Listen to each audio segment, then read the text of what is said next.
बदायूं के इस्लाम नगर थाना क्षेत्र के गुंदावली गांव में ईसाई मिशनरी धर्मांतरण रैकेट के खुलासे के बाद पुलिस ने बड़ा एक्शन लिया है।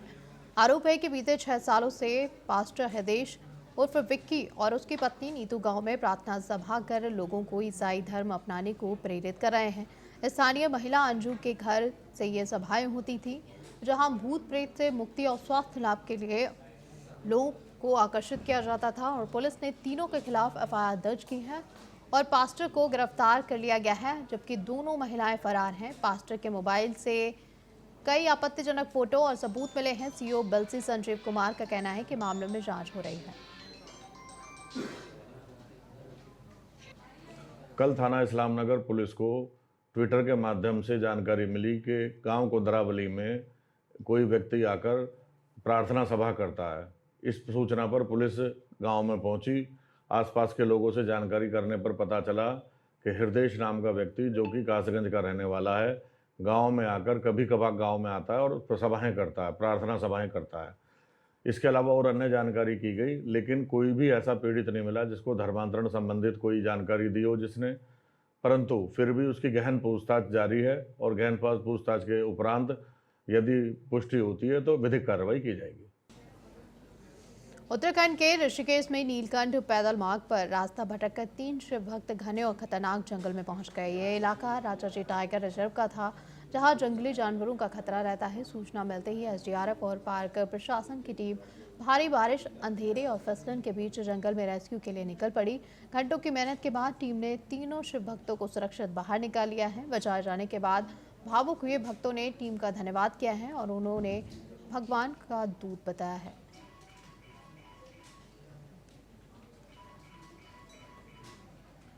हल्द्वानी से सड़क हादसे की खबर सामने आई है, जहां रामपुर रोड पर देर रात 2 कारों की टक्कर में एक ही परिवार के 3 लोगों की मौत हो गई है, जबकि 2 गंभीर रूप से घायल हो गए हैं। मृतकों में हाफिज शाजिद, शाहजहां और अफसरी शामिल हैं। सभी बनभूलपुरा क्षेत्र के रहने वाले थे। हादसा रुद्रपुर से लौटते वक्त हुआ है। फिलहाल पुलिस पूरे मामले की जांच कर रही है।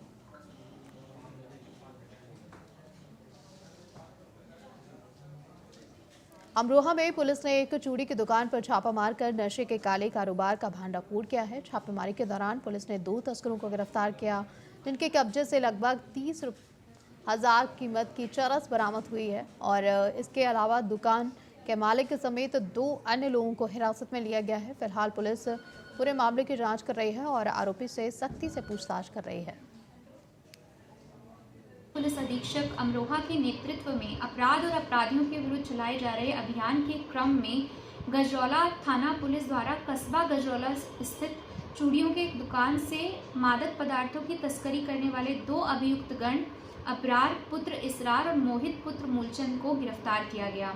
अभियुक्त गण के कब्जे से 91 पुड़िया स्मैक बरामद किए गए, जिनका कुल वजन लगभग 57 ग्राम और अनुमानित कीमत 30,000 रुपए है। प्रतापगढ़ के कुंडा में एक कलयुगी बेटे ने अपने पिता की हत्या कर दी। यह घटना परसीपुर बटुआ गांव की, जहां खर्च न देने से नाराज एक कलयुगी बेटे ने पिता की फाफड़े से काटकर हत्या कर दी। आरोपी टिंकू ने आए दिन की डांट फटकार और पैसे न मिलने से गुस्से में आकर पिता विनोद मिश्रा की जान ले ली। मौके पर पहुंची पुलिस ने आरोपी को हिरासत में लिया है और शव को पोस्टमार्टम के लिए भेज दिया है। घटना के बाद अपर पुलिस अधीक्षक पश्चिमी संजय राय भी जांच के लिए मौके पर पहुंचे।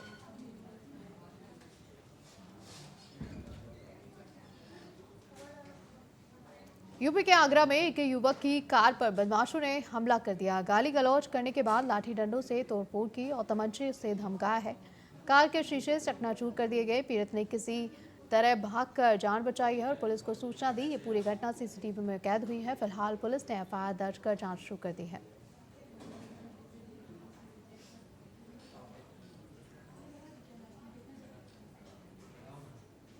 बुलंदशहर के बैरगांव में अवैध खनन की सूचना पर एसडीएम सिकंदराबाद दीपक पाल ने छापा मारा। उन्हें खेतों में देख खनन माफिया अंधेरे का फायदा उठाकर फरार हो गए। मौके से 3 डंपर और एक जेसीबी मशीन बरामद की गई। एसडीएम ने तुरंत सभी वाहनों को सीज कर कानूनी कार्रवाई शुरू कर दी है।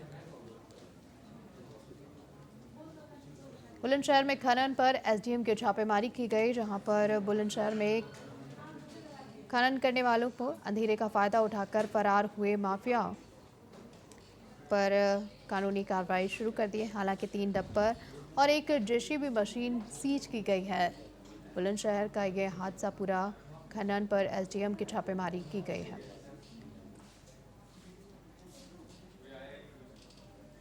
अंधेरे का फायदा उठाकर फरार हुए माफियाओं को बुलंदशहर में अब 3 डंपर एक जेसीबी मशीन के साथ पकड़ लिया गया है। आपको बता दें इस वक्त की खबर, जहां पर बुलंदशहर में खनन पर एसडीएम की छापेमारी की गई। अंधेरे का फायदा उठाकर फरार हुए माफियाओं को पकड़ लिया गया है, जहां पर 3 डंपर के साथ साथ ये माफियाओं को पकड़ा गया है और जेसीबी मशीन भी सीज की गई है।